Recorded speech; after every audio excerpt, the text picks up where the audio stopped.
এই যে দেখেন কত সুন্দর কালাই রুটি হয়েছে। এখন যদি খেয়ে আপনাদেরকে না দেখাই তাহলে কি হবে বলেন। আপনাদেরকে দেখাচ্ছি, সব গরম, বাকিগুলো একদম পানসেটে, সেজন্য চিনির পরিমাণটা আমি একটু বেশিই দিচ্ছি। আর দেখেন ওই বেশি পড়বো না, মানে মোটামুটি পড়তে হবে।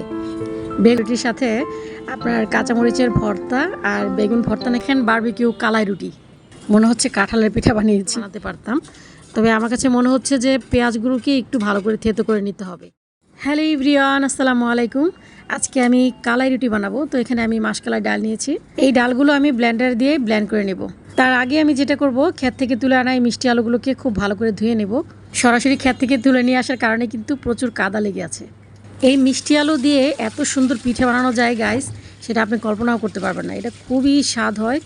আমি তো খেয়েছি, আমার কাছে ভীষণ ভালো লেগেছে, আর সেজন্যই আপনাদের সাথে শেয়ার করছি।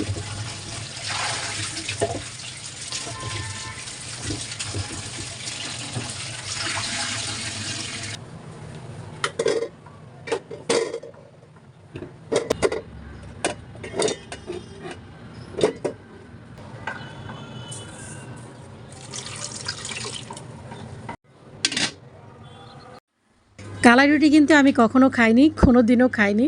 আর এটার স্বাদ কেমন সেটাও কিন্তু আমি জানি না। শুনেছি এবং দেখেছি কালাই রুটির সাথে আপনার কাঁচামরিচের ভর্তা আর বেগুন ভর্তা নাকি খুব ভালো যায়। তো আজকে আমি সেটাই করছি। কালাই রুটি অলরেডি যারা খেয়েছেন মরিচ ভর্তা এবং বেগুন ভর্তা দিয়ে, তারা তো মানে খেয়ে একেবারে সেই প্রশংসা, সেই সুনাম। তো সেজন্যই আর কি আমারও খুব ইচ্ছে হলো যে আমিও একদিন বানিয়ে খাবো, দেখি এটার স্বাদ কীরকম। শুধুমাত্র চোখের দেখা দেখেই বানাতে চলে আসলাম গাইস। এখন আমি জানি না এটা আমি পারফেক্টলি বানাতে পারবো কি না। তো আমি ডালগুলোকে প্রথমে ব্লেন্ড করে নিচ্ছি, দেখতেই পাচ্ছেন। আর যারা এই কালাই রুটিটা খুব ভালো বানাতে পারেন তারা একটু কমেন্ট করে জানাবেন তো, আমি আজকে যে কালাই রুটিটা বানাচ্ছি এটা এভাবেই বানায় নাকি অন্যভাবেও বানায়।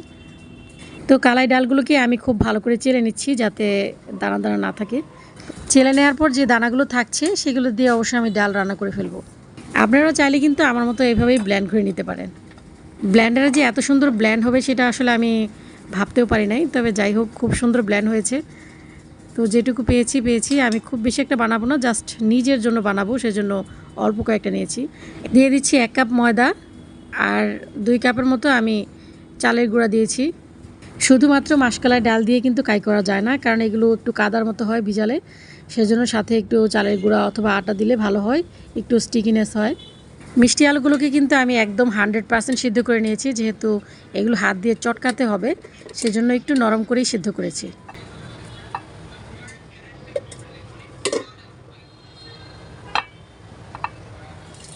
বড় টাইপের একটা আস্ত রসুন নিয়েছি, আর তার সাথে আমি দিয়ে দিচ্ছি কয়েকটা কাঁচামরিচ। এখন এগুলোকে খুব ভালো করে ভেজে নিতে হবে। হয়ে গেছে ভাজা।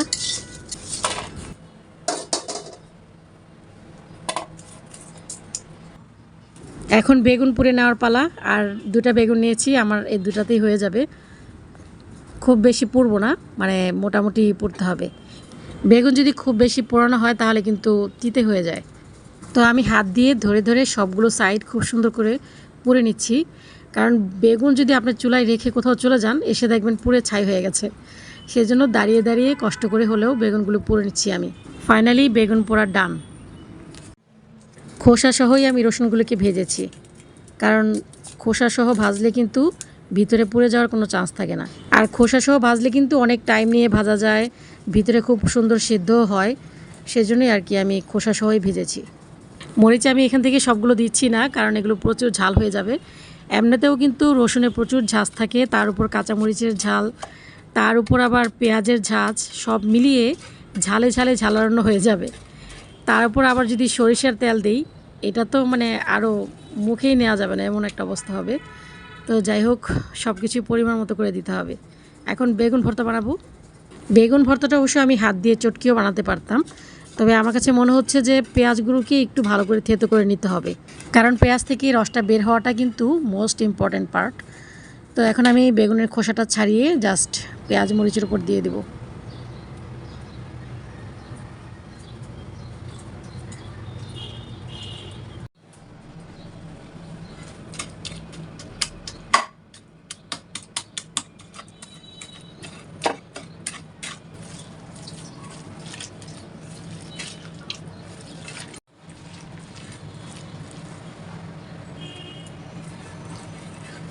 ব্যাস হয়ে গেছে আমার মরিচের ভর্তা আর বেগুন ভর্তা। স্বাদ মতো লবণ দিয়ে দিচ্ছি আর একদম অল্প অল্প করে পানি দিয়ে দিয়ে তারপর আমি কাইটা করব।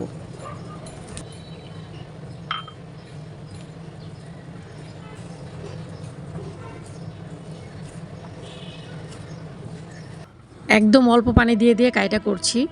আল্লাহই জানে আমি পারবো কি না। আমার কাছে মনে হচ্ছে যে আমি মাটির উপর পানি দিয়ে দিয়ে এখন কাইটা করছি। তো যাই হোক ফাইনালি পেরেছি। তো এখন সামান্য একটু পানি নিয়েছি, কারণ ওরা কীভাবে যেন বানায়, মানে হাতের তালুর উপর রেখে এভাবে অল্প অল্প করে পানি দিয়ে দিয়ে এটাকে মানে রুটির মতো বেলে।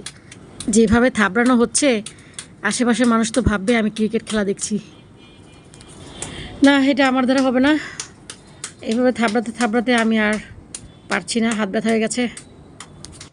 না, এইভাবে হাত দিয়ে থাবড়ায় আর বড় করা সম্ভব না। এই যে দেখেন কেমন মোটা হয়েছে, দেখেন। রুটি যদি এত মোটা হয় তাহলে এটা খাওয়া কোনোভাবেই সম্ভব না। এখন আমার কাছে মনে হচ্ছে যে বেলুন পিড়ি পারফেক্ট। এটা তো এখন উল্টানোও যাবে না মনে হচ্ছে। এই যে দেখেন বারবিকিউ কালাই রুটি, মনে হচ্ছে কাঁঠালের পিঠা বানিয়েছি। তো যাই হোক, খুব সুন্দর একটা ফ্লেভার বের হয়েছে। মনে হচ্ছে এটা খেতে আরও বেশি ভালো লাগবে। আমি যেহেতু অত বেশি পারফেক্ট নই, সো আমার জন্য বেলুন পিড়ি যথেষ্ট। তবে এইভাবেও কিন্তু খুব সুন্দর হচ্ছে, তাই না? এই যে দেখেন, ওই সামান্য একটু মানচিত্রের মতো হয়েছে, ব্যাপার না।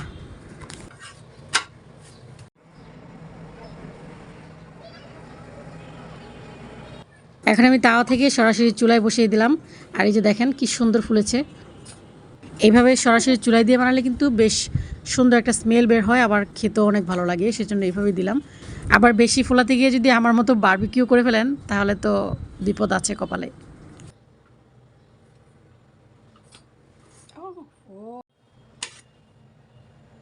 ফাইনাল রাউন্ড, এটার পরে আর কোনো রুটি নাই, সব বানানো হয়ে গেছে। এই যে দেখেন কত সুন্দর কালাই রুটি হয়েছে। এখন যদি খেয়ে আপনাদেরকে না দেখাই তাহলে কি হবে বলেন?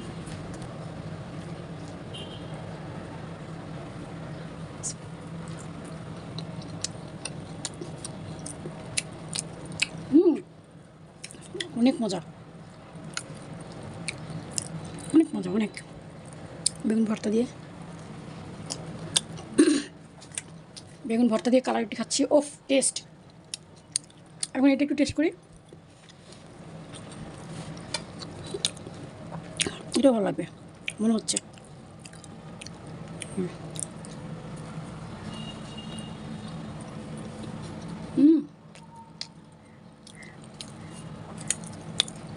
আর রসুনটা বেশি দিয়ে ফেলছি মনে হচ্ছে। আমার কাছে মনে হচ্ছে গাইস, কালাই রুটির জন্মই হয়েছে বেগুন ভর্তার জন্য। বেগুন ভর্তা দিয়ে কালাই রুটি অসম্ভব মজা। ঝাল ঝাল ভর্তা দিয়ে কালাই রুটি খেয়েছি, এখন মিষ্টি আলু দিয়ে মিষ্টি পিঠা খাবো। এই বেগুনি কালারের মিষ্টি আলুটা বেশ খেতে লাগে, এটা খুবই মিষ্টি, খুবই মজা। কে তুমি কি একটু খাবা? নাও নাও নাও, দিলাম তো। নামবে না, খাবে না, শুধু শুধু ঢং করতেছে। কালারফুল মিষ্টি আলু, একটা হচ্ছে আপনার হলুদ, একটা কমলা কালার, আর একটা হচ্ছে বেগুনি কালার। এই মিষ্টি আলুগুলো অবশ্য বাজারে খুব একটা পাওয়া যায় না, কারণ এগুলো আপনাদের ভাইয়া দেশের বাড়ি থেকে তার বন্ধুর ক্ষেত থেকে তুলে নিয়ে এসেছে, মানে সেখান থেকে কিনে নিয়ে আসছে আর কি। তবে এই রং বেরঙের মিষ্টি আলুগুলো কিন্তু খেতে তেমন একটা মিষ্টি লাগে না, মানে মোটামুটি মিষ্টি আছে আর কি। কিন্তু বেগুনি কালারের মিষ্টি আলুটা বেশ খেতে লাগে, খুবই মিষ্টি। আর বাকিগুলো একদম পানসেটে, সেজন্য চিনির পরিমাণটা আমি একটু বেশিই দিচ্ছি। আর তার সাথে এখন দিয়ে দিচ্ছি 1 কাপ ময়দা আর 2 কাপের মতো চালের গুঁড়া। স্বাদ মতো লবণ দিয়ে দিচ্ছি। এখানে অবশ্য আমি খুবই সামান্য পানি ব্যবহার করব। পানি ব্যবহার না করলে আবার একদম শক্ত শক্ত হয়ে যাবে, সেটা আবার ভালো লাগবে না। তো এখানে আমি একদম সামান্য পানি ব্যবহার করব।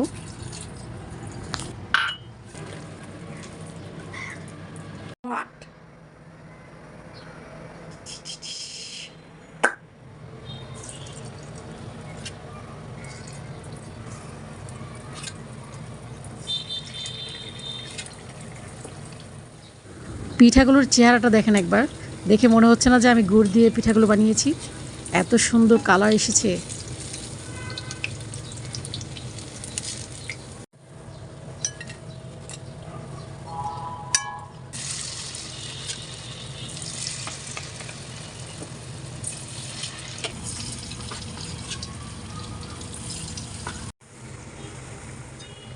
মিষ্টি আলু দিয়ে পিঠা বানালে একটা ঝামেলা হবে, সেটা হচ্ছে আপনার কড়াইয়ের নিচে এই পিঠাগুলো লেগে থাকবে। আর সেই জন্যই আমি কিন্তু লোহার কড়াইটা ব্যবহার করছি, যাতে নিচে লাগলেও এটা উঠে আসে।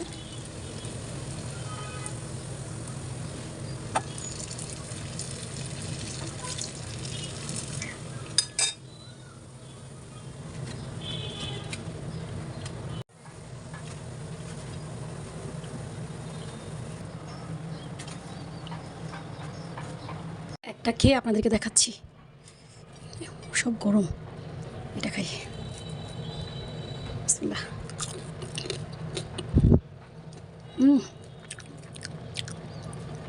অসম্ভব মজা, ও মাই গড, এত মজা।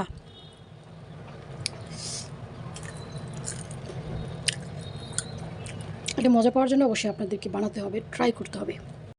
এখন তো মিষ্টি আলুর সিজন চলছে, এই পিঠাটা কিন্তু আপনারাও বাসায় বানাতে পারেন। বিশ্বাস করেন, এটা খেতে অনেক ভালো লাগবে। তো আমার আজকের ভিডিওটি আপনাদের কাছে কেমন লেগেছে অবশ্যই কমেন্ট করে জানাবেন। যদি ভালো লেগে থাকে তাহলে প্লিজ একটা লাইক করে দেবেন। আর এই রকম পিঠা যদি আপনারা খেতে চান তাহলে এক্ষুনি বাজার থেকে মিষ্টি আলু এনে এরকম পিঠা ঝটপট বানিয়ে ফেলুন। সবাই ভালো থাকবেন, আল্লাহ হাফেজ, আসসালামু আলাইকুম।